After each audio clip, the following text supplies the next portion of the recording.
match is gonna be completely different now. Oh, we got through. Level 3, cross up. Cross up. Yeah, saw that playing staying still. Spend some time with the EX. Playing to win. Gotta make this one happen. He has corner. This is exactly what he needs now. He dropped his combo. Oh, this could be it. Could be it. Next hit. Yeah, there we go. Forever King Jr. makes it into top 8 of the losers bracket. No, is after Jason does those 3 hits, he's -8, and Round is jumping away like he's plus. He has no idea. So Forever King Jr. just abusing the string. I don't think Round Cowboy knows this matchup. Oh, no way he does. Great read of the. Oh, this sucks. Oh, what is going on? What is going on? Ah, what is going on? What is going on? What is going on? Oh, he gets his. That is it. Absolutely incredible. They both powered up. Can actually reset that neutral. Now Dark Stance is in place, so access to that full projectile on the low, plus the back forward to cancel, but Burrito Voorhees gets the back throw. Good block from the left, don't throw. Afterwards, big whip punish, a big confirm coming out. Burrito, sorry, Butter. Down ones afterwards. Command grab again. Oh, this is actually so bad. Don't get hit by a back command grab. No, this is it. That's it. That's it. That's it. You don't have the health for it, and GG's is Burrito Voorhees takes it.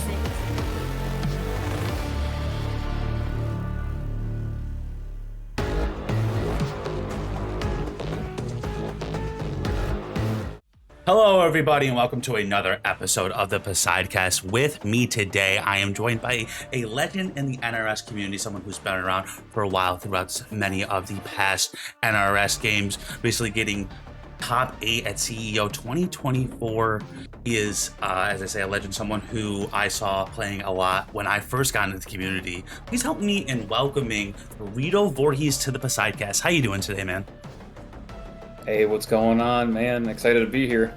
And well, I'm happy to have you because you're someone who I kind of like think of as someone who's like a lab rat, someone who has been around for a lot of the games, so would have like a wealth of knowledge. I see you always posting things like your perspective on like character buffs and nerfs and stuff like that, like how they can be balanced and stuff like that. So I think it'll be really cool to have you on this and see what you have to say about just the current game and some of the past games as well. Yeah, I can yap all day about NRS games. MK1 specifically, I personally think it's like the healthiest meta we've been in for a while as far as like character balance. Like most characters are pretty viable now. And I would say before MK1, I think the best roster as far as balance was like debatably MKX. Interesting. But yeah, MK1 I think is the best right now as far as balance and which characters are viable in tournaments and stuff like that. Interesting. Yeah, no, I think there's the viability of like basically every character. Every character is basically viable. I think any character can do it. We'll definitely get into that, current state of the game and stuff like that, Mortal Kombat 1. But the first thing I want to ask you is what got you into competitive NRS games? So as far as competitive goes, I started playing competitively with like MK versus DC online, but it was like a clan battle kind of thing. I was in first grade. I'm 24 as of this podcast. So you got into it in first grade? That's crazy. Yeah, that's crazy. We were playing in these like clan battles. We would play with like Emperor Merc, if you ever heard of him. He was like the best Shao Kahn in MK versus DC, and we had Emperor, who was the other Emperor guy? Yeah, Merc, and there was one other Emperor. I'm drawing a blank right now, but that's like when I got like competitive and like I was able to do like combos and stuff. My fundamentals weren't really there too much. It was really just like my reactions and like my combos. I mean, at 6 years old, that makes sense. Yeah, as far as like my footsies go, like I was kind of like. I wasn't jumping all the time, but it was just mostly just like combos and stuff. But then MK9 comes out. Me and my brother find out that we're playing like we're online warriors at first, and he's a lot better than I am. But he's playing on 360 with me, and there'd be times where we would go to our cousin Angelo's house, who has a PS3 and MK9, and I think we would play like some top players on the PlayStation because they were not on Xbox. And I think Tom Brady actually, MK Tom Brady, I think actually messaged my brother, or my brother might have messaged him first. And this is when my brother was in high school. I don't remember if he said anything like cocky or not. I can't remember the conversation, but he met like Tom online. I think they played a bit, and then I think Tom told us, or somebody in our local scene told us, that we should come to a bar called Fox and the Hound in Parma, Ohio, and that's how we attended our first offline local, like met FGC players like M2 Dave, THTB, Playing to Win, Master D, and a bunch of other players. And that was like when Seasons Beatings was still alive. Tom Brady went to that, and Perfect Legend. So that's like the start of the competitive journey. And then, you know, my brother's my training partner, so we just grinded every game since MK9 or MK vs DC onward. That's awesome, man. That's a pretty early start. Like, when did, like, I feel like when we think of competitive games, it's usually like MK9 is kind of like, for a lot of people, we think of it as like the start of kind of, but there was stuff before. Like, was it just, you were just doing clan battles back in MK versus DC? There was no like brackets or anything like that, at least that you played in? Yeah, it was just kind of basic, like we have like 5 players or something, and they'll play the, like, you're paired up with this person, you play this person, that person. It was kind of basic, like not really like a bracket. You'd find a like challenge or something. Yeah. It was like kind of just, underground. Like, we made our own, like we wrote down on a piece of, I think my brother actually ran a bracket one time. He like had a piece of paper with like the clan members that fought each other and stuff. That's pretty awesome. Yeah, it was oh, actually, I don't think it was Emperor Merc, it was Young Merc at the time. It was Young, and I forgot the other clan. Yeah, but it was good times. Yeah, that's really cool. What were you gonna say? Sorry. Oh no worries. Yeah, that game was just crazy busted online. That was like when the net code had like offline and online combos were different. Like Shao Kahn had like a damage boosting special move online, but offline it had regular scale damage. Like Deathstroke had an infinite that was specific online. Lex Luthor had online only combos, like with his triple palm. That's interesting. Yeah, I remember playing, because I've been playing these games for a while, and I didn't really know what I was doing back in like the MK versus DC days, but I did play it online, and I remember, it's just interesting to think about that, and honestly how bad the online probably was. Like, I didn't really realize it because I didn't really know what I was doing, but I know we really didn't even get good online till like MKX even, right? Like, yeah. So when I remember. Oh, I'm sorry. Go ahead. No, I'm sorry. You can go on. I want to take your. I was just gonna throw the tiniest detail in there. This guy named It's Haha. He probably still plays the game to this day. Like, he was always ranked #1 in the leaderboards doing flash forever combos or infinites. What a cheese lord. Still playing. Is it so like? I think you actually can. You can go like online and still play that game if you wanted to, right? I think so. Yeah, that's actually crazy. And you know what's crazy? They have rooms, and we didn't even get rooms in this game. You know, we can go on that rabbit hole at some point, but I just think, like, I can't believe that. Yeah, that really shocked. Even the PS2 games had rooms. Like, I heard Armageddon and Deception had rooms, and I played Armageddon online with THTB, like, right around quarantine when it started, and it was cool. It was an interesting experience, because him and M2 Dave and Rio have all been around since the Deception days. Or THTB might have been Armageddon, but M2 Dave and Rio have been around since Deception. That's and Tom Brady too. So it's like, it's really interesting. I love hearing stories like that predate mine. Yeah, no, it's really cool to hear about just like the 3D era, even, because like, you know, we had a long time where MK games were 3D, and there's a timeline where it never switched. So who knows what that would look like. And we have, like, you know, we have the whole like Legacy collection coming out where we're gonna get like full bad netcode, so you can actually like grind these games in like a legit setting and stuff like that. So some of the older games, not like DC, but like, you know, 1 through 4 and stuff like that. So that's gonna be really cool to see how serious that gets taken and stuff like that, and if there's tournaments and stuff like that. But maybe cool. Are you looking forward to that at all, or are you just sticking with the MK1 or? Yeah, so I didn't really play like all like that. Like I knew like I think I remember Scorpion's like one of his combos, but I didn't really play it too much. I was so young. We owned them, but I wasn't good at them. I just really just button mashed the light punch usually or the uppercut. Yeah. But I would like to get into them. It would be pretty cool. Yeah, it would be pretty cool to see how it is. My only issue now is when I go to talk about MK1 and MK12/MK, you know, they should have called it MK Rebirth or something. Yeah. We have two titles with the same name now. Yeah. It's just like, that's annoying. Yeah, because it's like, technically people say like, oh, the first Mortal Kombat is just called Mortal Kombat. It's not called Mortal Kombat 1. So if you say Mortal Kombat 1, then that means the new one. But if you say Mortal Kombat, then, but I digress. Yeah. They should have called it something else. I agree. Or just MK12, and just because they've reset the story plenty of times. So it's like, it's not like MK9 was called MK1 or something like that, or MK. It was just called MK9, and it was based off the 1 through 3 MK games. So it's whatever. Yeah, I'm pretty like into the lore, so like it kind of bothers me as much.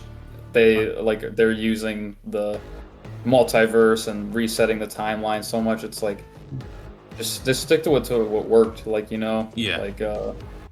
Like changing all these characters' backstories. Like, why are Scorpion and Sub-Zero brothers? Yeah, it's definitely it's like kind of cool, but then it's kind of also like a weird, like, almost slap in the face to people who have been paying attention. That's something that they really, really like, because a lot of the people are like casuals and they really, really care about the lore of the game. So just to have it be like, yeah, like Scorpion and Sub-Zero brothers, the Smoke is their adopted brother, like, it's like, it's interesting. Reptile is not now a human who can talk and has an actual major part in the story. Like, yeah, him and Baraka are like the few characters I think got good changes. Like, they're not jobbers anymore. Yeah. Like, you can actually like sympathize for Baraka and Reptile, and like, yeah, I wasn't not a fan of like Sindel's like new arc, and even in MK11, I wasn't really a fan of her like story, that like becoming like the villain and stuff. Yeah, definitely. I don't know. Yeah, and like General I've been Shao. kind of checked out of the story since MKX, pretty much. Yeah, honestly, I played MK11 was like the first game like I got into like competitively, and I didn't even like play the full story in that game. I finished the first part of the story. I haven't played KS Reigns either. From what I hear, I didn't miss much. So yeah, it's just, it gets messier pretty much. It could be why we didn't get a Combat Pack 3. Let's just say that. Yeah, like from what I hear, it just wasn't great. So hopefully maybe in the next game we'll get a really, really cool story. But I guess we'll see. So when did you start like traveling to like major tournaments and stuff like that? Like, what MK game was that, or was it Injustice? Injustice 1, I went to my first major. It was UFGT9 in 2013, and I forgot what place I got. I think I made it out of pools, but then I think I lost like my first match out of pools or something.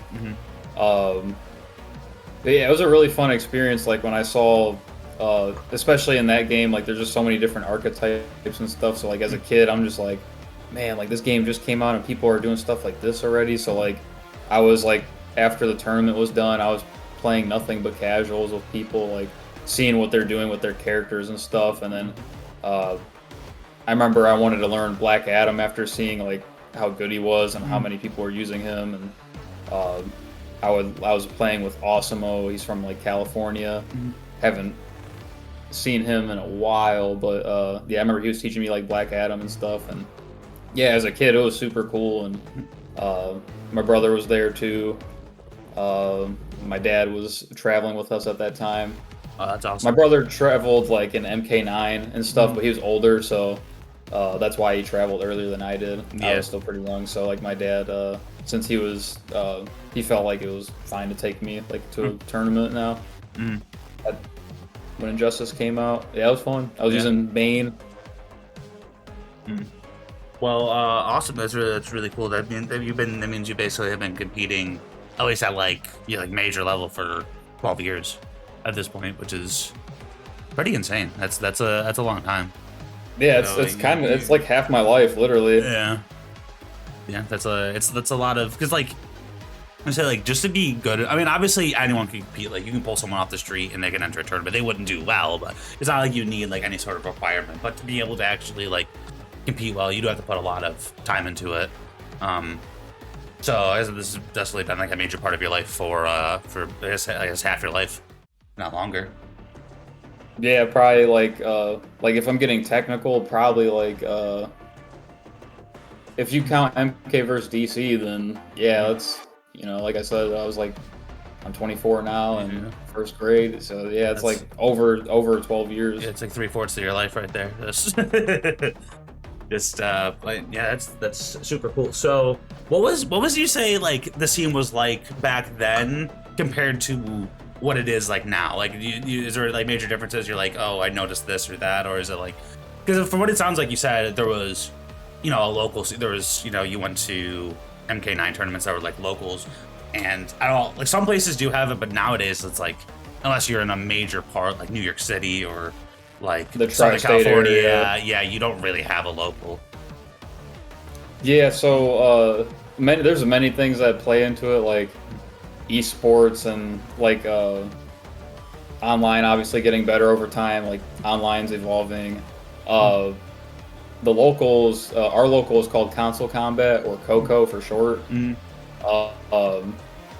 Yeah, since the online, like the community was smaller back then, and since online wasn't really the best like XP, like everybody had to travel and just play each other offline. And then as the games go on, like I think with how every MK game is so different, it kind of separates or divides the community way more than it normally would for other games that are more legacy. Yeah, that's something I noticed for sure. The MK9 scene and some of the MKX scene, they kind of intertwine a little bit. Some players stayed, some left. But like, I feel like MK9's scene was more similar to early MKX's scene, like as far as like behavior of the players and who was attending tournaments and stuff like that, and the vibe. But then as like esports gets more professional, there's like less pop-offs, there's like less vulgar language and funny commentary moments, like old school commentary. There's a lot of funny moments on commentary, whether it be like Smash Bros or Marvel 3, like what I'm talking. There's like sometimes clear biases or like foul language, and it's hilarious. Like obviously if you don't draw certain lines or whatever, or go like past certain lines, but so that aspect of it's kind of like missing to an extent. I think there was definitely a lot more pride in who like being the best back then too. Like it wasn't about the money. People would like talk their crap or whatever, and you just had to play it out offline usually. But now like everything's online, and with MK1 and some more so MK1 I would say, and like maybe some MK11, like the scene is just like, it's like to me at least, I recognize the least amount of the scene from every other scene, like from previous NRS games. Not that it's a bad thing. Yeah, it's just that. That's just how many people like left or didn't stick with it or whatever other reason. Maybe they've just ended up having a family or something. Because some of these people back then got, like a decade has passed, so life stuff has definitely come up. Yeah. And the thing is, like, this is. I'm sorry, you go on. Sorry. Oh, my bad. I was just about to say, I think MK1 probably has like the youngest scene of all the NRS games that I've witnessed. Yeah, for sure. And I feel like that probably has a lot to do with the fact that you can play online. Like, online's such a big, like, you can, I guess, like, make a name for yourself for playing online. Like, you can qualify for Final Combat, never leaving your room. You know what I mean? Just from the online qualifiers and stuff like that. So, like, you can, and then there's online tournaments basically every day and stuff like that. So it's like you can really be a big integral part of the scene without having to even leave your house. When before it was like you had to at least go to your locals or like go to regionals, majors, whatever, to like kind of get that aspect of the community. So it's definitely like for better or for worse, I think it's, for me personally, I feel like the FGC, the foundation of the FGC is like your local scene. like just like because that's where you get I feel like the most community and stuff, and that's where you'll meet people that will like help you get better at the game, or if you're one of the better players, then you can help the other people get better at the game. You know what I mean? Like I feel like when you're in person, you're more likely to like talk after the match, like, oh, this is what happened, or this happened, or you could have done this, or like, oh, this is the option here, or I was doing this, I was getting away with this and stuff like that. When like online, it's kind of like just GG's and that's it. Yeah, like there'd be times like after tournaments, like a lot of the FGC, like the more like I guess I don't want to say like all top players or only top players, but like the more familiar faces of their games, like after an MKX tournament or something, or Injustice 1 tournament. One of my favorite experiences I've had in my life was to watch X-Men Days of Future Past with some of the Injustice 1 scene that attended that movie after the tournament. And then there's times where like MKX was done with the tournament or pools or whatever, and we would have like a late night Denny's or something with like probably 40 people sharing this long table, like get like a FGC photo, like a group photo in there. Like I haven't done that since probably Injustice 2, I think. Like that kind of experience isn't something you can have online. Like, yeah, at most you're getting like a party chat or Discord chat, and like, just that's really it. But like that's another thing. Like with offline, it goes past like the game sometimes, and it feels like a genuinely like community experience. Like you get to know people personally, or just anything that's out of the game is also like a fun thing that can be done. Yeah, no, 100%. I 100% agree with that. I feel like you said, that you get more of that, like that sense of community and stuff, like being able to like I went to Frosty's Frostings this past year, and it was a decent sized tournament, but it was really cool. Like the day before the bracket, so the bracket was just on Friday.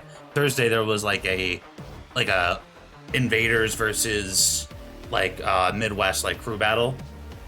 And then afterwards we all went out to like eat, and then the next day there was the tournament, and then one of the teams, KG Kingsguard, had like an Airbnb, and we all went to the Airbnb and like hung out and we talked about the tournament and like played matches and stuff like that. And then the next day we did like a 3v3 like tournament, so people got in groups of 3, and then we like ran a bracket. And then like that night we ran like a tournament at the KGE house and stuff, and it just felt like the whole community was kind of together. And that's probably my favorite tournament, although it wasn't like the biggest one or even the most prestigious in any way. It wasn't even like a pro comp event or anything like that. It was just the fact that we all got to like hang out in the community, and we got the tournament aspect of it, but you also get that aspect, which I feel like is so huge and obviously missing from the online scene. Yeah, those are kind of like having the whole scene crammed up in one hotel room, getting casuals in, like, yeah, those are fun. Yeah, I saw Mike Metroid actually posted like a picture like not too long ago. I think it was literally like Injustice 1, and it was just a bunch of people just in a hotel room. It was like you could see the 2 beds, and it was just like 10 people like sitting in chairs and stuff, like, and those are definitely like my favorite moments. Like obviously I enjoy just playing the game and stuff like that, being able to do the podcast, stuff like that, but going to the tournament is why we do it. Obviously, like you're spending a bunch of money to go to these events. Like I know you traveled a pretty decent amount for this game, and I know you have in the past as well. And that's a big aspect of it, because like playing in the tournament when you go to the major, that's like 5-10% of the time that you're there. The rest of the time you're either running casuals or hanging out with people or hanging out at the hotel or whatever. Yeah. They even though like I guess the experience now, and I'm sorry if you could hear my cat Frost, she's like a big baby. Shout out to Frost.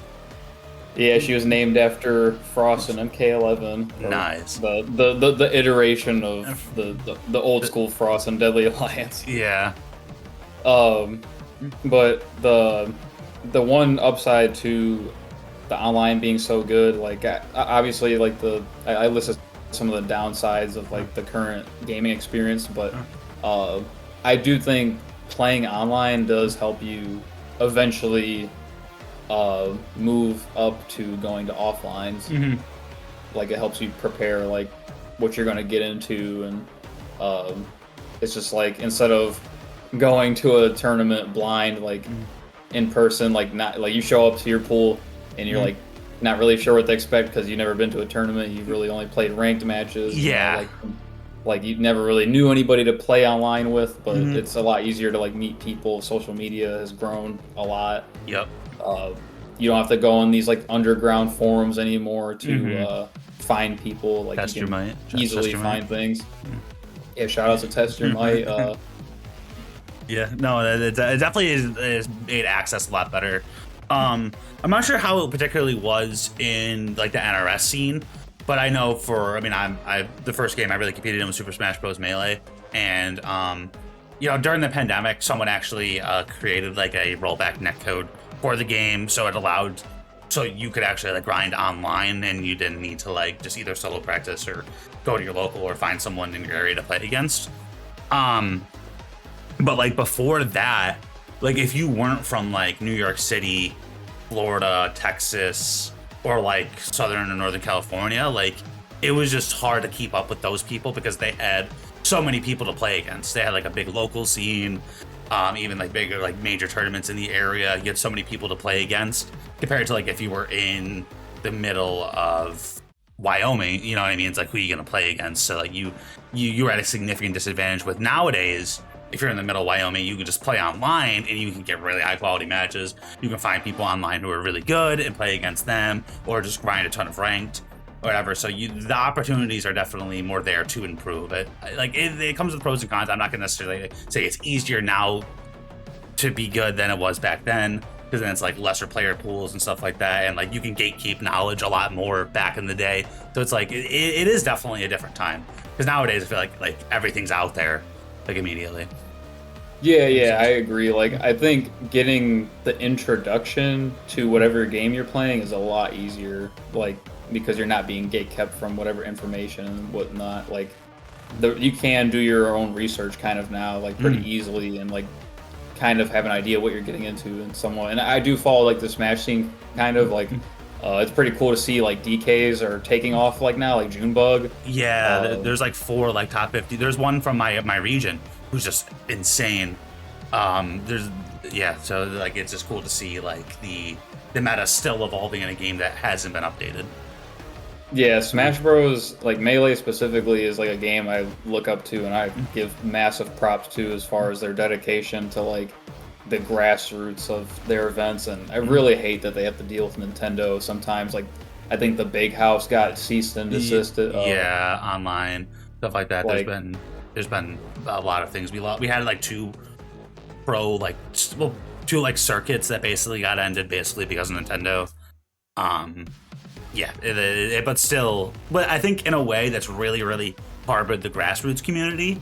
So now it's like there's like majors like every month, or even like multiple a month, and they're like these huge tournaments. Like just this past summer, Supernova, formerly known as Super Smash Con, but you know, because of Nintendo, we can't call it Super Smash Con, so it's called Supernova now. And that was the biggest Melee tournament of all time, just this past like a month ago. Yeah, I heard about the rebranding, and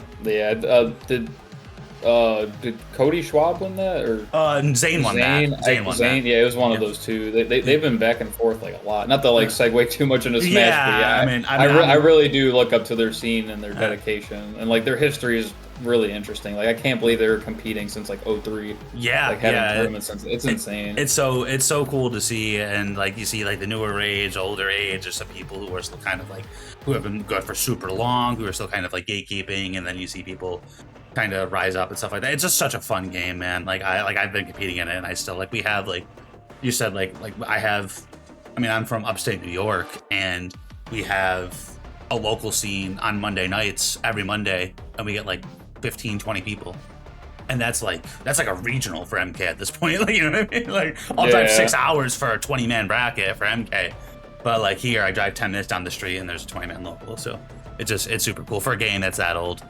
But people really show up for Smash, and I wish we had that for MK. I understand why we don't, but like, and I know it's not as big, but you know, envious for sure.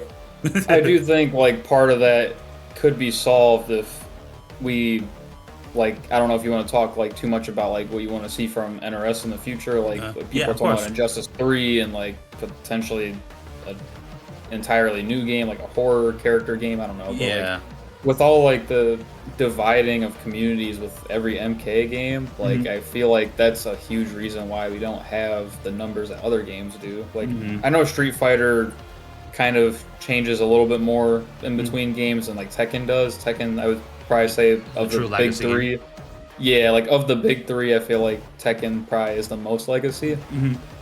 But I feel like if our games like were a little more legacy, like you shouldn't be going from MK9 doing Sub-Zero's Ice Ball at the down forward 1 input or down forward 3, and then an MKX is down forward 2. Like, you know, like it should be like that's just a very minor example, but like I know what you mean. And having to overwrite every character's moveset from the ground up with every game, like that's less dev time, and then you're doing these new mechanics with MK specifically that you might have never used before, not really sure how you're gonna perform with them. Like, you know, like that's why like, as far as like story and gameplay, like I feel like they should stick to what worked in the past, what they know best, and I agree. Yeah, they could. I think that would kind of help our numbers a bit, because the people that like MK will stick around, and like it'll help like that legacy like will, you know, continue for those players that and eventually draw on more players. Like because having people stick around is a big aspect of it. Like obviously getting new people is a huge thing, but having people stay here as well. And it's like you mentioned, like we also there MK or NRS is pumping out games faster than, you know, Tekken and Street Fighter as well. So it's like they're basically building these games from the ground up while also putting them out more frequently than Street Fighter or Tekken or really any other fighting game. Exactly. Yeah. Exactly. Yeah. So like my biggest example that I think of all the time is like MK9 and MKX Scorpion's iterations are so much better in my opinion. Like Hellfire Scorpion is my favorite Scorpion iteration, like of all the MK games NRS made. MK1 Scorpion, his air combos are kind of coolish, but his grounded combos like 4-3-2 ×3 into 4 spear, you know, like that's not Scorpion to me. Like, you know, I feel like he should be way faster than that. I know MK1 in general is pretty slow, and the strings and normals have like a lot of hit pause and like recovery frames, but like, you know, that's just like a night and day difference to me with a character design. Yeah, no, that makes a lot of sense. My buddy who I run Shiraru TV with, he's been Scorpion main since MK4. Like every game, Scorpion. And this game, he just couldn't get into it. He's just like, this doesn't feel right. I hate doing the PMBs. This doesn't feel like Scorpion. They even changed, you know, it's Quiet Liang. It's not even Hanzo anymore. So it's like, exactly. They changed like everything about him. Yeah, that's like the difference between a player maybe staying or leaving the scene, like because their character is not the same, whether it's gameplay or story. You know, I'm sure the casuals like are like more so like care about that kind of stuff more than we would. Yeah, because like maybe we could find another character as a competitor that's like, oh well, this character kind of plays like how Scorpion used to play in the past game or something. But yeah, like to a casual, it's like, man, this is my all-time favorite character. What is this? You know? Yeah, it could be a turn off. It could be a turn off, and then they might just shelf the game after they do whatever they want with it. No, 100%. Yeah, so he hasn't really been played. He doesn't even like that's kind of why we're not really doing tournaments right now. Is just that he is just doesn't even like watching the game. Like, and you know, I feel like that's something that happened. You know, you mentioned like how it changes so much game to game that like, you know, maybe Injustice 3 will come out or whatever the next game is, or MK2 or 13, whatever they're gonna call it. And it's just like it just plays so differently that like a lot of the scene just doesn't like it. You know what I mean? Yeah, it's literally like learning like a new language or something. It's just so drastically different, like with characters, game mechanics. That like if they change so much, it's like this isn't the MK that I enjoyed. So it's, you know, and then there's gonna be people that do like it, and it's kind of like I feel like we do have like major drop-offs of people who just really liked the game or a previous game that just don't like this one, and that'll probably happen to the next game. It's a big reason why I wanted to go to EVO this year, because you know, we talked about the whole like community and stuff like that, and with a potential new game coming out, the community is going to change, you know, for whatever reason, whether, you know, people get older and they get into their career, or they start a family, or they just don't like the new game. that the community does change pretty crazy from game to game. Yeah, it really does. So, what was your favorite of the NRS games? Ooh, man, I don't mean to be like a cop-out answer. Like, it's so neck and neck to me, like, for MK9 and Injustice 1. If MK9 didn't have, like, the bugs and glitches, I would definitely put it over Injustice 1, but, like, having an input bug giving you, like, standing normals when you're trying to play footsies with crouching normals, like, I'm doing a down 4 and I get a stand 4 on accident. It really bugs me. Yeah.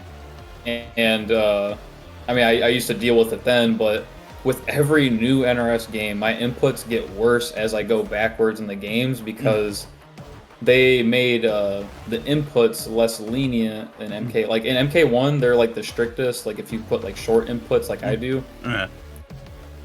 it's the strictest timings in MK1, and then it gets less and less. It gets more lenient, I should say, as you go backwards. So like, I could be holding crouch for like 5 seconds in Injustice 2. The second I press forward in 2, I get like green thumb with Swamp Thing on accident, or like I'll hit somebody with a down 1, and I'll try to follow up with my forward 2, and I'll get green thumb, and because I did green thumb too early, it'll whiff, and then I'll get punished. I'm like, dude, how did I play this back then? So like, I'm so used to like the MK1 timing for the inputs, and then when you do that on MK9, it's like, it's so bad. Like I press my buttons really fast. Like I just it's hard for, like, even in MKX I get input errors now that I never used to get back then.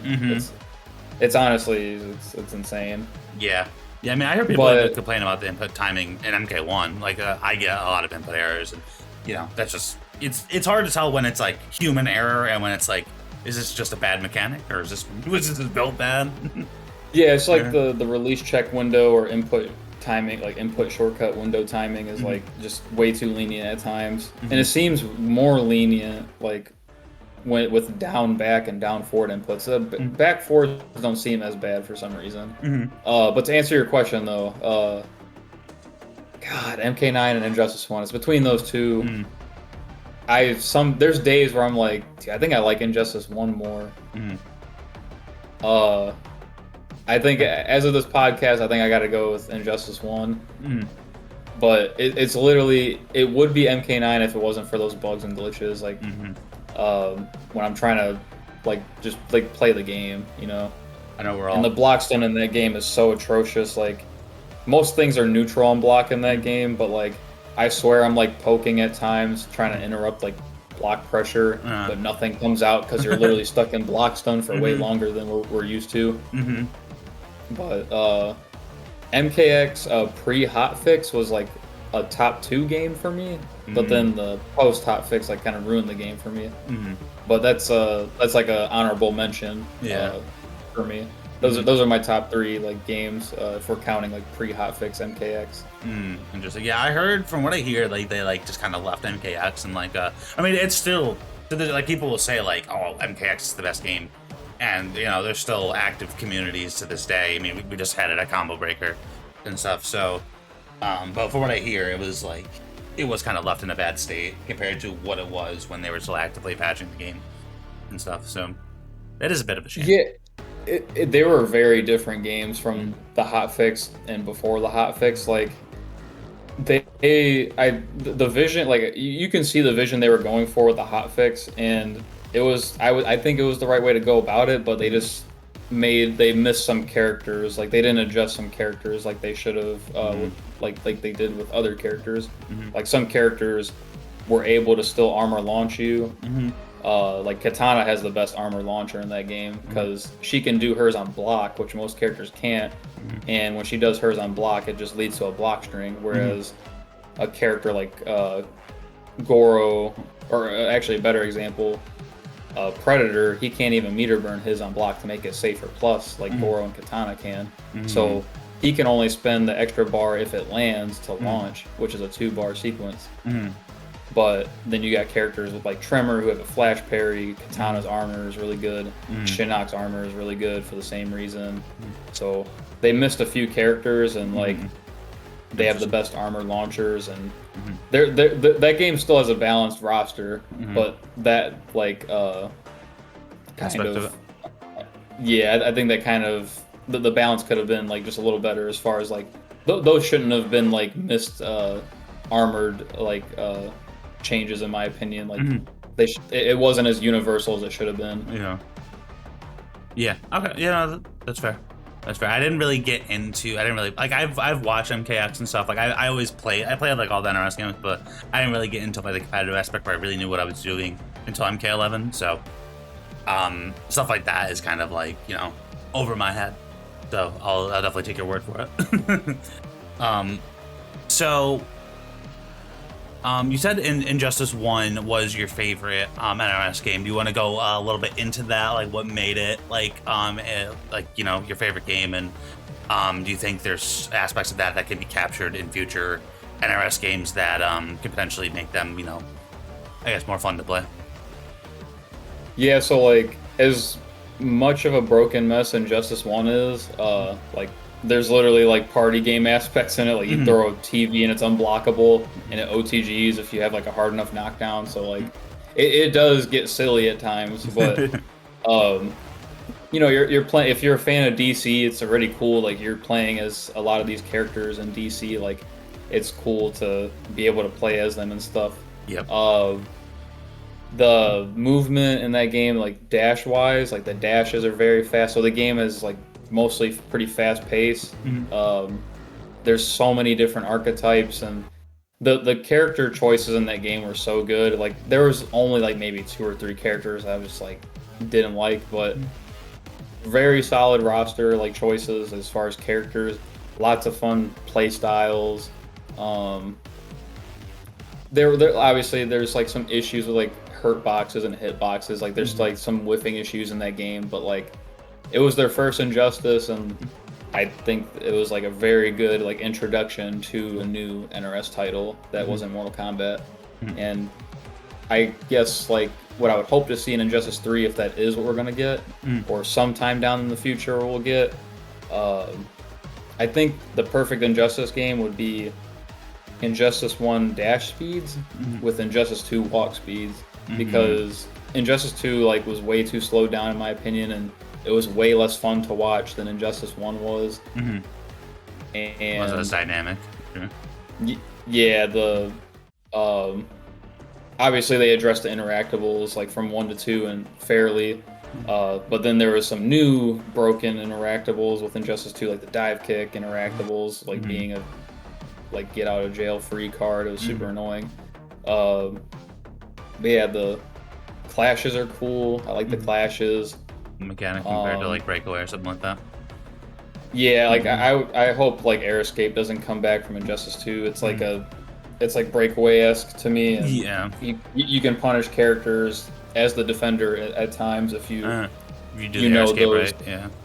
Yeah, if you know those timings that exploit the aggressor. Injustice 2 brought a lot of cool characters. Like my favorite character that was new to Injustice 2, it was Scarecrow, because dude, being voiced by Robert Englund, like that's so cool. Yeah, no, there's so many cool looking characters, like aesthetically and like voice lines and stuff like that in Injustice 2. I think that's a very, very fun game to watch. Even if you don't know like what's going on, it's very, very entertaining. Just watching really high, like really good graphics, and watching superheroes battle each other, and watching the Ninja Turtles fight Batman or something like that. It's super cool. Yeah, it's a super fun, and the roster is huge. Like even though like I think it was a step down from 1, there is like a lot of cool, unique characters in that game. Like Red Hood was really cool. Atrocitus was really cool. Swamp Thing was really cool. Brainiac, like I could go on. Yeah, I'm not a Turtles fan, but but yeah, they did them really well. Yeah, they did a massive. It was cool having 4 characters in one. Was really cool, just like kind of like Triborg. Yeah. It was really cool. Like that's kind of like, so what kind of got me into the scene was I went to Combo Breaker 2018 for Smash, and I get eliminated from the tournament, and I just go to the other room, and there's Injustice 2 being played, and there's like the Ninja Turtles, and I'm like, oh, there's the Ninja Turtles in this game, and it's like I just watched the top 8, and it's like, this is so cool, like watching superheroes battle each other. And I had no idea what was going on, you know what I mean? My first like real like time I've been looking at Injustice 2. And then I ended up watching all like the pro comp from that year and stuff like that. And then I was like, all right, when the next NRS game comes out, I'm getting into it. And that was 11. So I think at least from like a viewership, like aesthetic experience, I think they do a really good job. I don't know. People say they don't like watching it. I can't relate to that. I can watch like MK4, like, and like be like genuinely entertained by it. So I'm not sure if I don't think that's a common experience, but I don't know. That's just me. Yeah, I do think a lot of people's like over time, like as in games, like that's another thing too. Like FGC in general, like the modern gamer now as opposed to back then, like the tolerance for most modern players is so low now. Like, so like I feel like Injustice 2 gets a little too much hate at times. Like they call it an in-zonesist, like the pew pew pew like game. Like I get it. There's like some of those characters that are pretty high tier, like Adam or Starfire, Dr. Fate. He wasn't top tier, but like he did have a place at times. Like people would use him.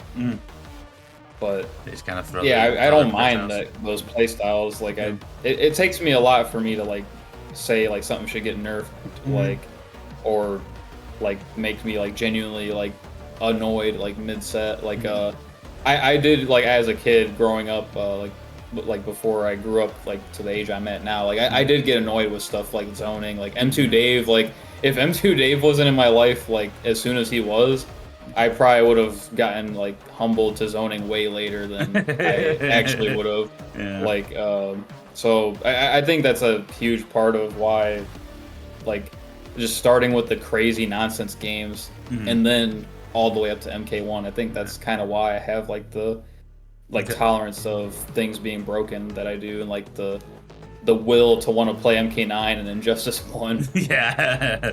For sure, where it's like they do have those party game aspects, which honestly at times does make the game. It makes the game a little kooky. It makes the game like have that like the nostalgic aspect of it. And obviously, it's like, oh, I wish this thing wasn't in there. But it's like in Melee, for example, there's a big thing that phantom hits.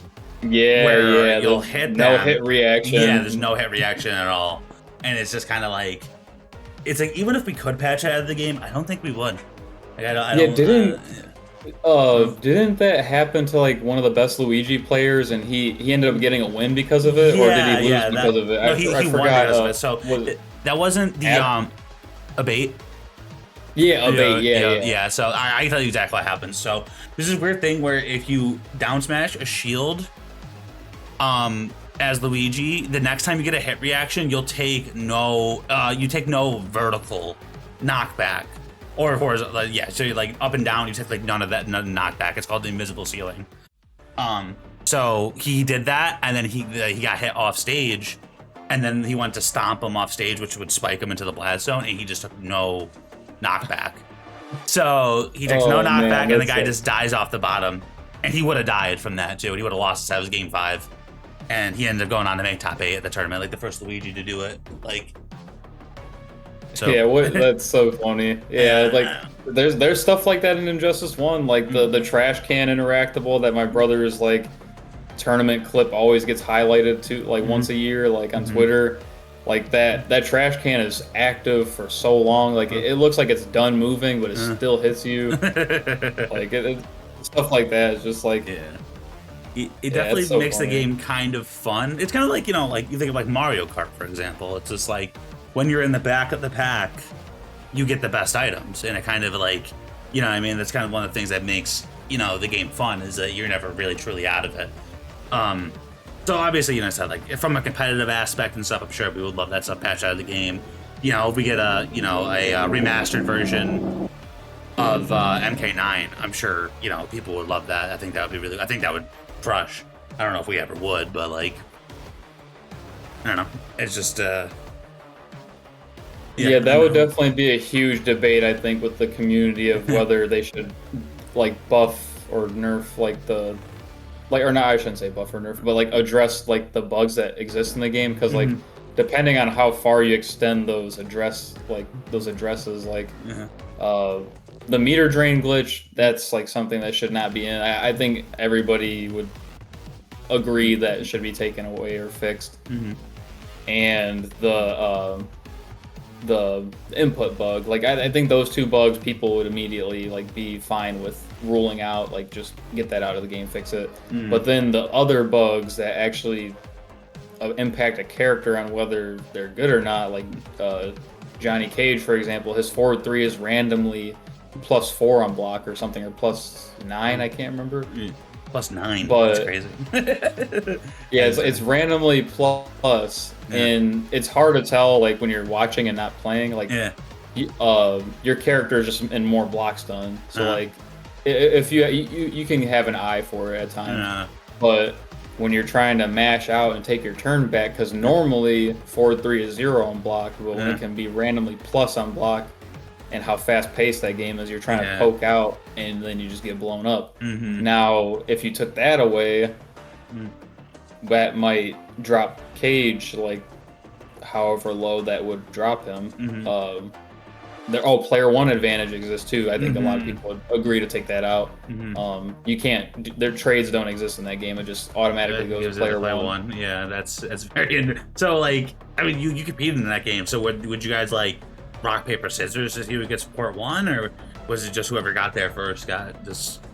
Like so I think how it went down, they would flip a coin, whoever would pick heads or tails, like that would be to decide who gets player 1, and whoever player 2 is would be able to pick stage. Which obviously I think it doesn't compare to having player 1 advantage, but they tried addressing it at all, like, you know. They tried. Does stages matter that much in that game? But they were like bigger and smaller, right? It wasn't like there was no interactables or anything. It was just size differences. Like rooftop with like the Cage billboard, like the Ninja Mine billboard, that's like the biggest stage in the game, so like Freddy Krueger's liked being on that map.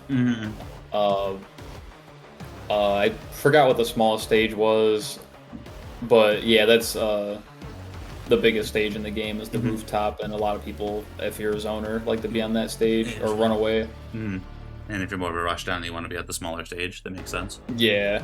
So I think the courtyard was a small stage. Now to think about it. Yeah. So I mean, obviously you were a big fan of you know, like Injustice and stuff. Obviously, interactables in those games were huge aspect.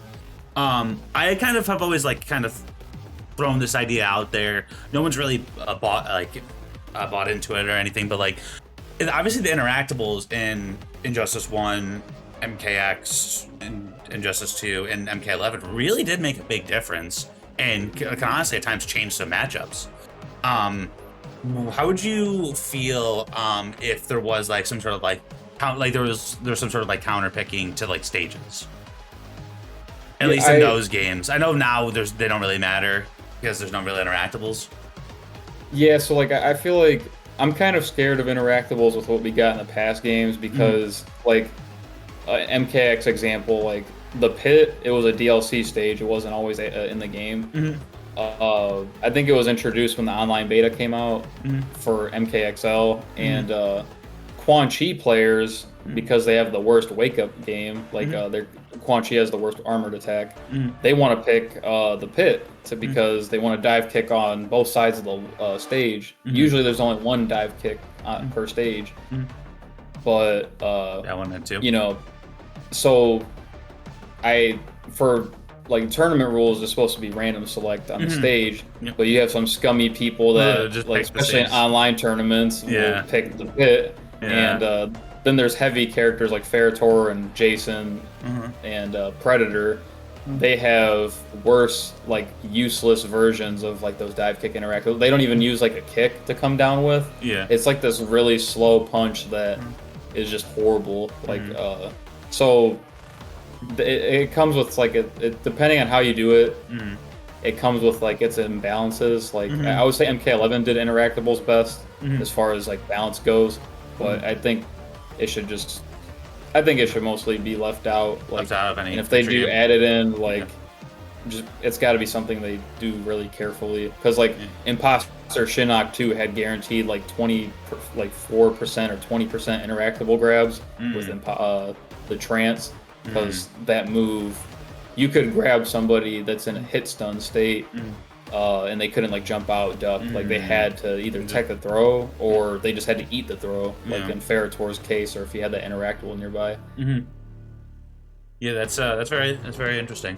So I was saying more so like so like to start out, let's say like in competitive Injustice 2, for example. Now, like because there's still people that play it.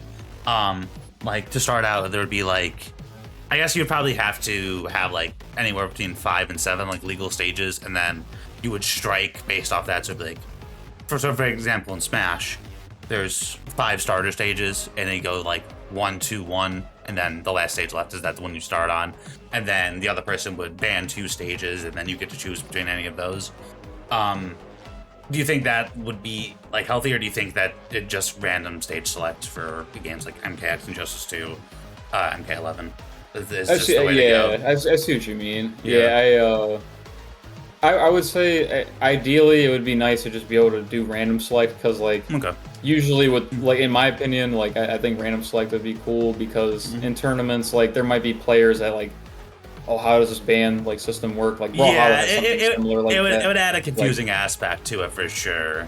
It might like slow down, like it might make like TO's jobs a little harder. For sure. And I know it's not involving like the game directly mechanically, but like I think it would just be easier to have like random select still. But I do get what you're saying. Like yeah, because it's like they can change matchups so much. Sorry to cut you off, but they like, really do. Yeah. Yeah, like especially like in MK11 for example. I forgot what was a Shinnok's Bone Temple or something like that, where it was like they had like the command grab thing where you like stabbed them, and some characters had like tick throws off it, like Fujin could back one into it, and it would be like a tick command grab and stuff. So like some characters were really good on certain stages and stuff like that, or like there was the jump interactables that kind of helped deal with zoning and stuff like that. And I feel like a lot of those changed matchups a decent amount. So I wonder if that would help potentially even with things like balancing or stuff like that, where it's like, okay, maybe I'm not sure if you in CEO 2022, I think it was Big JG versus Full Auto. There was this interactable that Full Auto kept using in Grand Finals that just like seemed so hard. Like he was just able to run away so much. It was the jump interactable, and I remember thinking like Big JG should just go to character select and then change the stage. Like, because it's like Auto is just being able to run away, and he has to walk down with Sonya. It was just so hard. And I think like afterwards I talked to him, he's like, yeah, I don't know why I didn't change the stage. But it's just like, those things should really make a difference. That's kind of where I had the thought process. I understand it would be like difficult, and like people may not want to learn that aspect or something like that. I just think that like for how big of a difference they make, maybe just for a particular like rule set of like a tournament or just to try it out, I think it would be cool. But I appreciate your perspective on that. It's interesting. I do agree with that idea though. Like that's definitely like a fair idea. Like pretty cool to explore, like potentially. Yeah, for sure. So you did mention towards the beginning of the podcast that you think Mortal Kombat 1 is in a good state, at least in terms of balancing. Do you want to like elaborate on that, like what they did that was like a good job, or like just like maybe like talk about some of the like maybe like the top 5 characters right now that you think are in the game? Yeah, I'll start with the top 5 point. Like I think most people have Cyrax at number 1. I would pretty have fair that. to say. After Cyrax, I'd put Homelander. It's having that command grab, man. Homelander Farah, just. Yeah, after Homelander, Havoc got nerfed. Havoc's still really good. I honestly haven't noticed too much about Havoc. Everyone's like Havoc has got nerfed really badly, but I mean, maybe it's just because Striker now, he's super good with Striker. But yeah, he could be like a new Striker character now. Honestly, I haven't played too much recently. I got into like Pokemon again recently, like the old school Pokemon. But nice. I had Ermac in my top 5, not in the number 3 spot, but I think peak level Ermac could be top 5. Like, 5% damage. Like if there was a insane player with that any of it. dedicated to having patience Yeah. and just doing Death's Embrace and just running away, trying to timer stall. That's like peak Ermac to me, is like hit and run Yeah. with the Death's Embrace. And just like throw combos, armored launchers, 60% BMBs. Like he has a ton.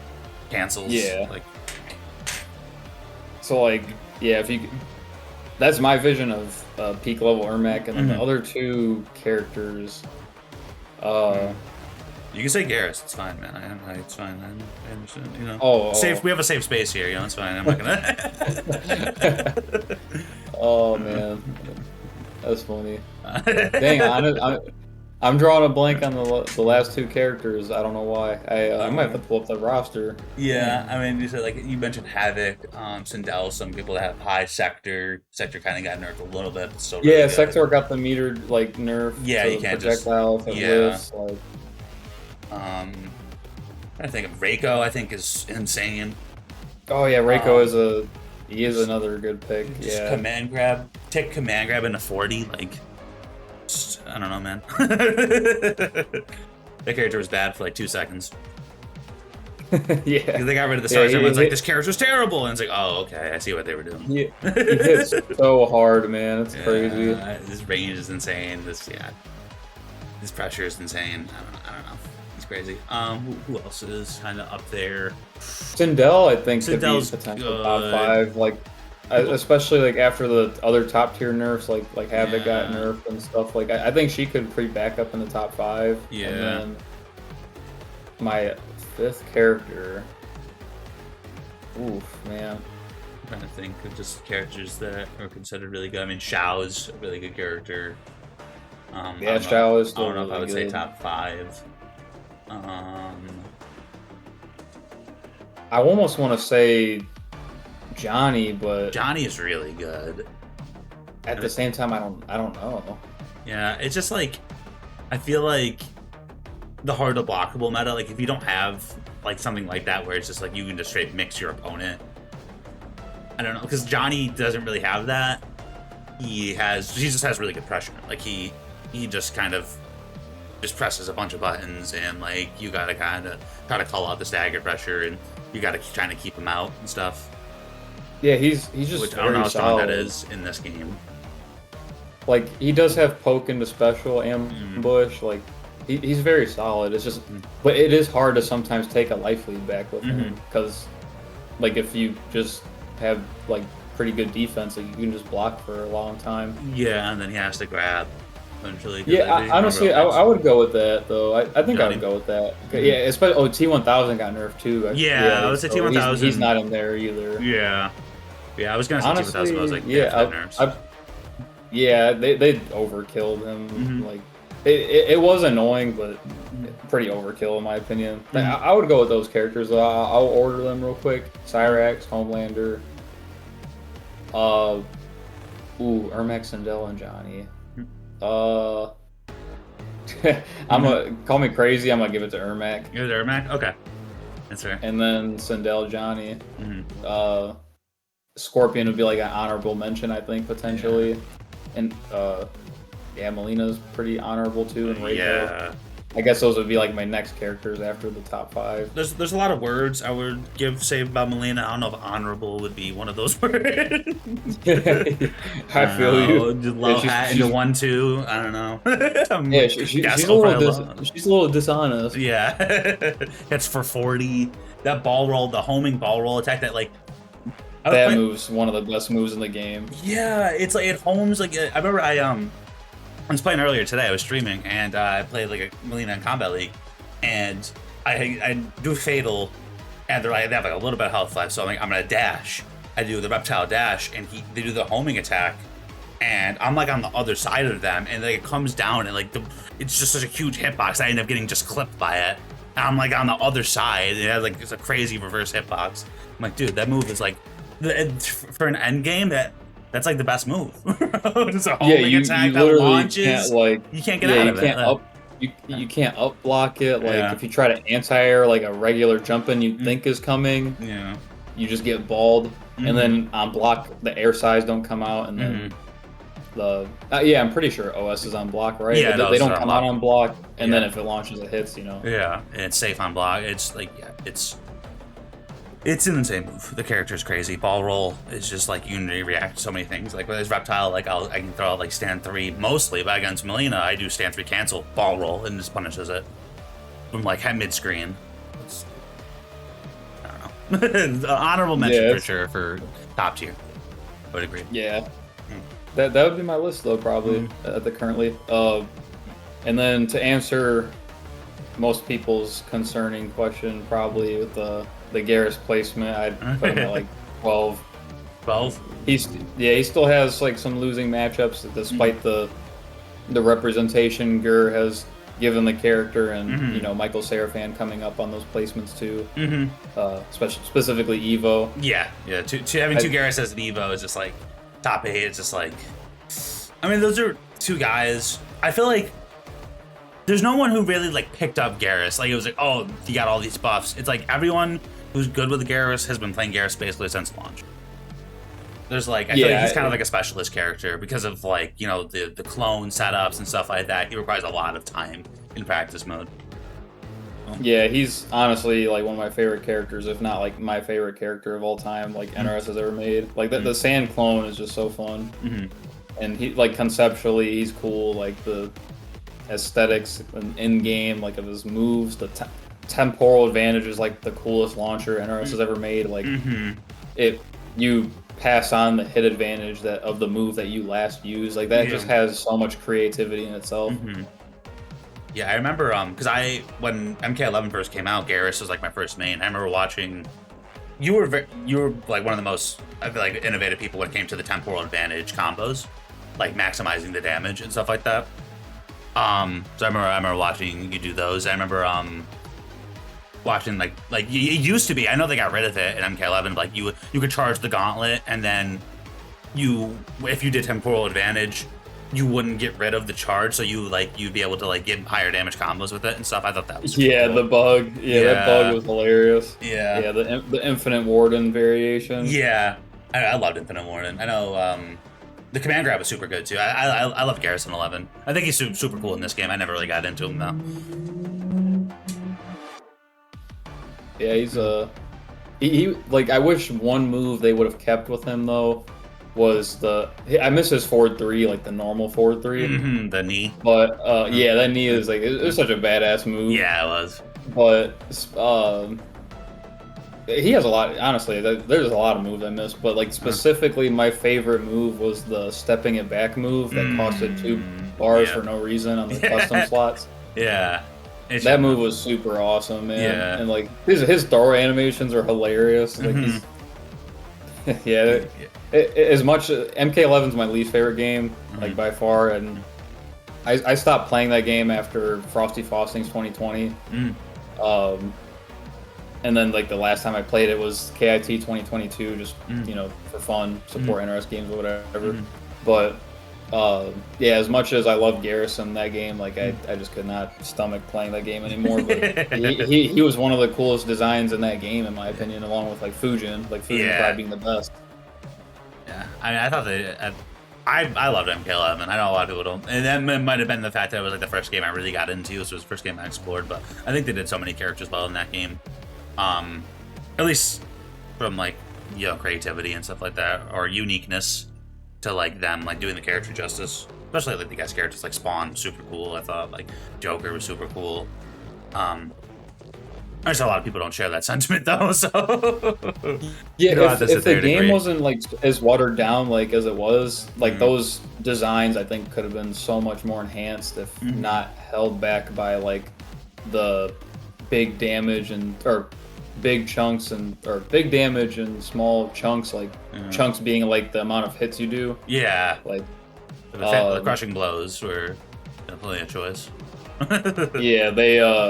I think conceptually they're really cool. Like I like the mini game you're playing of trying to build them up, but like some of them just did too much damage for the player.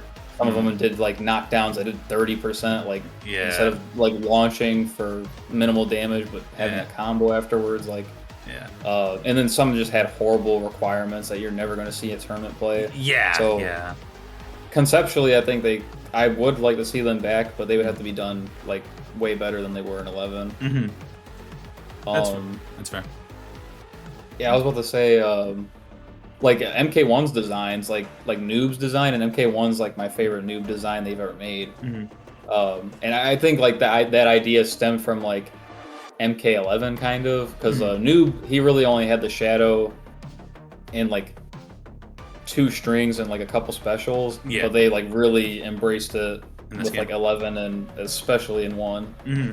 Like that to me is an example of like, even though like MK1's very slow paced, like Noob's design in MK1's super awesome, and I know cameos play a role in like how good they are and how flashy they could be, but like the shadow clone projectile, like that's like his version of sand clone. Like it is really cool. Like some characters do have like flawless designs in this game, and I hope that's like another thing that I'm talking about with Legacy is like I hope they like, how do you top that design for Garrus or for Noob? Like if you're gonna overwrite and scrap the character from the ground up and remake like the character, like how do you top some of these designs? No, I agree. I can't say that. I do hope, you know, in the next game they do rework Reptile. I did not really like how they made him in this game. I think they really watered down his force ball and stuff like that compared to how it was in other games. Stuff like that. That's his dash fair. isn't as good. Like a lot of things that made Reptile, they just kind of watered down a bit. He's still super fun to play and stuff like that. I feel like when he's in the next game, I do hope that they rework him a bit, which I'm sure they will. So I'm not sure how exactly to ask this question, but you obviously have been, you know, around a competitive scene. What was your favorite, I would say, like, lore-wise of the competitive scene? Like, what was, like, the most fun competitive NRS game to watch? In terms of, like, maybe, like, you know, maybe there's a circuit, or maybe it was just, like, the storylines, or you just had favorite players? Okay, so like this includes like out of game experiences too, like not just strictly gameplay. Yeah, you can include that as well. Man, there was some crazy funny pop-offs in Injustice 1 and MK9. I didn't witness a lot of the MK9 ones. I've only heard of them, but like some of the pop-offs I heard of or witnessed in Injustice 1 were like pretty funny. One of the most legendary moments involving Sonic and PL and MKX. That's a really, I'm not going to say what it is, but that's a very, one of the, like, jokes aside, that's like like a legendary moment. Like I was watching it with my own eyes in person. The room was flooded with MKX players. Like there was not enough room in that room to watch it. It was so crowded. Like that's funny.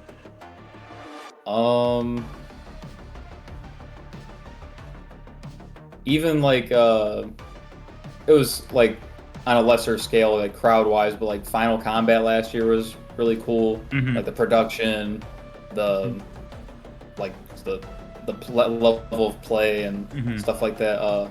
But if I had to pick like on the spot right now from what I could think of, I would probably say Wound Cowboy versus Forever King was another good one. It's like an exhibition that happened at Yomi, and like the loser had to change their name to whatever was appropriate, chosen by the other player, like the winner. That's another like legendary moment. Who ended up winning that?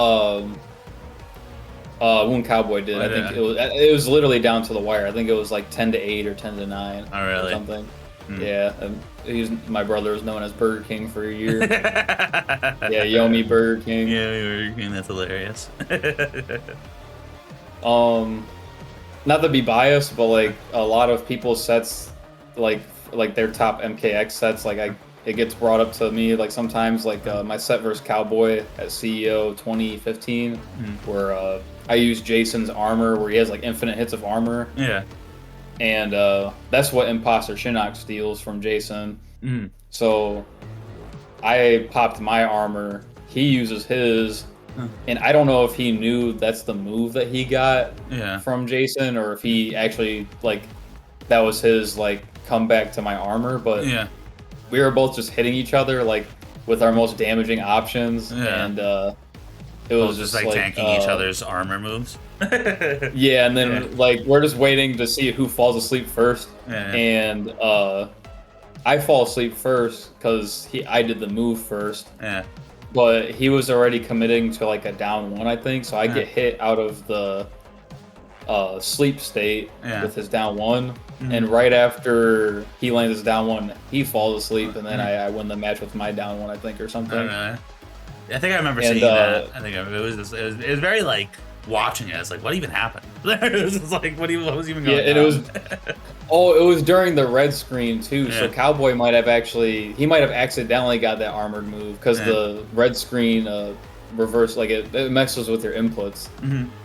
He probably wanted like Hell Sparks and got like the armor steel. Oh my god! And like that was during the Yomi days, and like you know I think Michelangelo came up to the stage and like gave me a hug and like oh yeah, it's like cool like you know just like those. That's awesome, man. Yeah, those are a few experiences I can name. My favorites probably being honestly that one, not to be biased, and I mean usually it's Yellow vs Sonic. Awesome, man. Well, that's super cool. I think I remember the first time I heard of you was I think it was CEO 2018. Didn't you like beat Silver Eye at CEO 2018 like crazy? Or am I misremembering that? During Injustice 2, I assume? Injustice 2, yes. Yeah, I remember I was really following the pro circuit, and so I was like really on top of like who was on top of the points. I could be wrong, but that's what I recall being the first time I heard your name. Honestly, I do not remember. I want to say I lost because I didn't really have a good character for Batman at the time. Wasn't Silver Eye? I know I'd be. Ooh, that's another good point. I feel like, he knows, you know, Forever King's my brother, so he probably wouldn't go Batman. Honestly, I don't remember. All right, well, we scrap that. That would be that's like when you heard my name, you said. Yeah, that's what I recall. My apologies on the lack of memory. That was 7 years ago, so I can't really blame you for that. You know, there's a lot of time, a lot of tournaments and stuff, a lot of traveling, a lot of matches and stuff. You're not gonna remember exactly everything. But yeah, man, I appreciate you so much for coming on. This has been an absolute blast. It's been cool hearing about the past tournament experiences, past games and stuff like that, picking your brain on that. Is there any like shout outs you want to give, or is there anything that you thought maybe I would ask that we didn't get to? Yeah, I'll shout out the local scene, like our old local scene, Console Combat, like I said, like M2 Dave, Playing to Win, my brother, THTV, Competitor, Master D. Yeah, we have like a scene that we sometimes go to in Columbus, like 2 hours away. We're trying to set something up in Lorain, Ohio, but I don't know how our friend's doing with that because it's like a bar that he works at and it's supposed to be like a barcade kind of thing. Hopefully we can get that going. If not by MK1, hopefully the next game. And just like if you're gonna play like in tournaments and stuff, like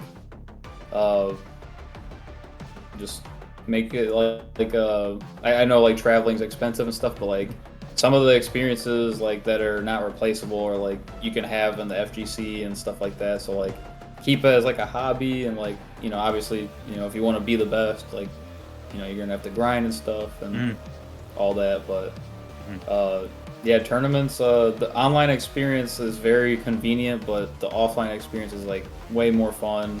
100%. It's just like it gets like almost personal, and it's just like it's an experience you literally wouldn't have like online. It's impossible. Yeah. And I would advise people to go to like an Evo for one time, like or a Combo Breaker, like the NRS big tournaments, like a CEO, Combo Breaker, Evo, or a Final Combat. Like, if you've never been to a tournament before, like those would be like the tournaments I'd recommend trying to go to if you ever decide to go to your first offline.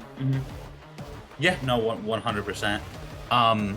It was interesting. I remember, I'm not sure if you know who Hercules is, but his fiance now, Bree, is like very involved in the scene, and she put out like a tweet and was like, "What was your first offline tournament?" And I saw a lot of people were saying like, oh, CEO, Combo Breaker, Evo. I was just like, this is crazy, because I remember going to locals for years before I even like thought about going, like traveling to like a tournament. So it's just like interesting how the dynamic really has changed, like in this game, where it's like, if you do go offline, it's to one of those bigger tournaments and not like finding a local scene like where I felt like it used to be. Which I feel like, if I know not all places have local scenes, but even if your local scene is just 4, 5, 6 people, you know, definitely try to show up, because you know, if you don't, then it's gonna die, and then you're not gonna have that. And I think those are not only the best experiences just for the community aspect and for fun, but also just you for improvement and stuff. Because like, you know, for example, like MKMJ, like Gur goes to like all those. Imagine just having access to run games with Gur and asking questions, stuff like that. Like that's such a valuable resource. Yeah, I 100% agree. Another shout out I gotta throw in there before I forget. Demoralized. He lives in Elyria, Ohio, which is literally like 15-20 minutes away. Ooh, and nice. we met in MK1, but I guess he's been around since MK9. And he played MK11 Garrus as well. But yeah, like just for some reason Ohio and Garrus players. Yeah, right. Ohio's infested with Garrus players for some reason. But yeah, it's just again like we met Demoralized, and it was just a great time. It was hilarious. Like we went to competitor's house, and that's like our version of a local. And yeah, I know some people's locals you have to pay entry fees and stuff to get in, but like it's at the moment that's how Ohio is kind of doing locals, is kind of just going to somebody's house, and like M2 Dave's had us over at his house before. Fun time, like. Yeah, that's awesome. Yeah, just having that like community is so great. If you guys ever do end up doing something like, I guess, somewhat big, it doesn't have to be anything crazy. I don't live like too far away. Like I don't think it'd be worth like, you know, driving to competitor's house. No offense. I mean, maybe one of these times I actually should do that, because it would actually be fun. But like, if you ever do like a regional or something like that, you know, we're not like too far away, and you know, there's people like Ludi and like Sunio are from like Buffalo, so that's like only probably a couple hour drive from you guys. So yeah, I think Buffalo's like 2 hours. Yeah, I went to the Rust Belt battle last year. Yeah, I remember telling you that. I was there. I was busy not last year, 2 years ago. I'm sorry. Last year I was busy. I couldn't make it. I forgot what I was doing then. Ludi did message me on that. I think I was actually at Texas Showdown, or I was at a major when he texted me that, I think. But I forgot what my plans were. It was something that conflicted with the time, but I would make that drive to the Rust Belt battle if it happens again, if I'm just free. And me and competitor have talked about that. I think we talked about it with Alphabet before or something, and some other players. But yeah, it was like 2 hours away, like on the dot, kind of. Yeah, it was just like mostly highway drive. Yeah, I remember for me, it's like I get on the thruway. Like my thruway is like right on my road from my house. Well, because I went to Rust Belt 2 years ago, I got on the thruway, and it was like 3 hours, and I got off the thruway, and the venue was right there. It was literally just all thruway. So, yeah, it was. For me, we just had to go towards Erie, PA, and yeah, Rust Belt battle was in Erie, right? Or yeah, it was like in Erie. Very yep. close. Okay, yeah.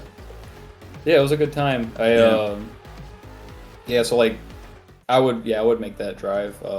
If it's pretty, that's like my the borderline distance for me. I think anything over like 2.5 hours, I might be like, I don't know. Yeah, so then it's like, all right, like maybe if it's like a big tournament and stuff. That's why I mentioned, like, if you guys do something bigger, like it would definitely be worth coming out, like, because it's like that's like your whole weekend at that point. Just being like a day. Yeah, we would have to find a place to organize something like that. Cause Columbus does have a nice space for something like that, but it would probably be like a 4-hour drive for you guys instead of 2. A bit of all. Yeah. Yeah, it's like Columbus is like in the middle of Ohio, kind of like south-ish. Yeah. All right. Well, yeah. If you guys ever do anything, so kind of bigger, definitely let me know. I'll try to see what we can do. But thank you so much for taking your time to come on here. It was definitely a very, very fun conversation. Yeah, man. I appreciate it, and I will see you guys at the next video.